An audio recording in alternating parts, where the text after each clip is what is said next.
Kingyo Chuuihou. I think that translates to Goldfish Warning. This is a game based off a manga of the same name that I know absolutely nothing about. In fact, the only reason I even know about this thing is the characters in this cameoed in a Super Famicom game called Panic in Nakayoshi World that I played once upon a time. And I gotta say, this game is nowhere near as good from what I remember of Panic in Nakayoshi World, but they're also very different games. This is a Game Boy minigame compilation of sorts. The story follows this kid who appears to be taking part in a stamp rally contest, and basically she has to go to school and enter various rooms or talk to various other NPCs in the halls, and that presents this character with minigames. And should she complete said minigames, she gets a stamp on her stamp card.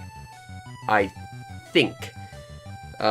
This game is not very good on multiple levels, both the game itself and my particular cartridge. We'll talk about that in a sec. But this is your sort of standard minigame compilation, except that most of the minigames are awful, and I don't mean that disingenuously. Just by example, three that come off the top of my head. One is a CPU game of rock, paper, scissors. I don't think there's ever been a good CPU game of rock, paper, scissors because it always feels like they read your inputs and know exactly what to counter with. In fact, I don't think in my entire recording of this game, which I'm willing to admit was not long for a few reasons, I don't think I ever actually won a round of rock, paper, scissors. The second game that I'm going to mention off the top of my head kind of immediately comes across as a card matching game, except it's not. First of all, you have to play a roulette that moves this little heart on the side of the screen, and where it lands determines how many victories you need to do in order to win the minigame. Okay, that's a little bit of randomness, but I can live with that, I guess. However, the game itself is not a memory matching game or anything. It's actually a game of rock, paper, scissors yet again, except you get to pick what attack you use and what your enemy uses, except that they're both under hidden flipped cards, so you have no idea what's going on. Hooray. And then the last one that immediately comes to mind was this weird one I got for walking into a cow while I was carrying a hot dog. Seriously, if this is what I have to do in this game, what is this manga about? Anyway, you walk into this cow with this hot dog, it then presents you with a bunch of different animals and a picture of the hot dog, and then it very quickly shows you a route to place the hot dog. I think you're supposed to get it into the cow, I'm not sure. Yeah, this game is entirely in Japanese, and it's not exactly initially clear what some of the minigames are supposed to be. Like, you can pick up on it pretty quick, but you're probably going to fail at least once before you actually figure out what you're supposed to be doing. And you're probably going to fail more than that because 2/3 of the minigames I've talked about up to this point are randomized.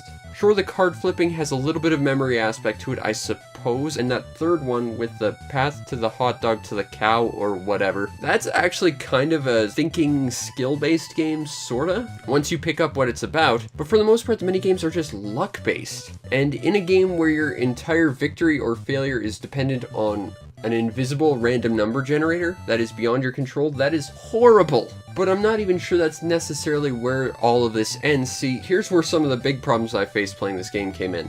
When you lose, you end up taking damage and you might get sent to the nurse's office. But if you win, you get presented with your stamp card, except all the numbers are gone, and I think you're supposed to get a stamp here, but I can't tell.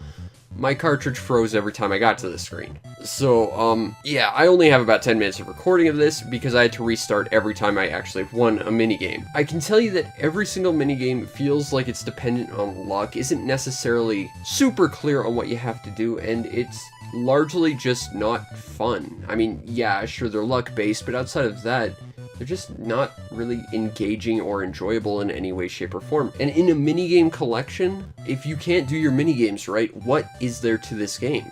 Other than the fact this is a tie-in with a manga that I'm genuinely curious what it's about, involving cows and goldfish, and what is this about? Seriously.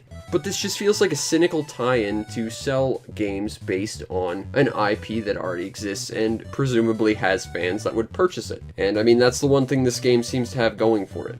Now, the presentation to Goldfish Warning is not great. Visually, the character sprites are fine, but the environment of the school itself is really, really bland. I do like the victory failure screens though. These are really detailed and kind of goofy and nice. I like that. But for the most part, the presentation is basically what you'd expect of a Game Boy game, with very little effort put into it. And audibly, well, this game pretty much has one song and it'll drive you up the wall with that, so, bad? That's about right. Leading to a presentation of less than stellar results.